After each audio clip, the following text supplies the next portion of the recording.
Hi, I was just sent this polygel nail kit and it comes with this nice mini sun lamp here, and it comes with also the charger. You can click that on and off, which is really nice and good for travel. It also comes with all of these ingredients here. And there's a white color, a clear color, and 2 shades of pink, including your base gel and your top gel. And also this slip oil here, which just helps really apply that polygel and make sure it comes out with a flawless effect. It also comes with this brush here just to put on your polygel. Very nice. And this nail clip to hold it down with. So I found all my nail tips here, and these are all reusable because you just put them on top of the polygel, and then after you cure them for 2 to 3 minutes, you just pop it off and then you have your polygel nail.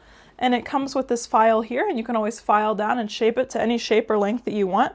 And these all do have little indicators for how long you wanted your nail to be, just as a guide. This set comes with 20 different nail sizes, which you can use to create any length of nail. And I'm very excited to try these out as a beginner nail tech and see just all the designs I can create.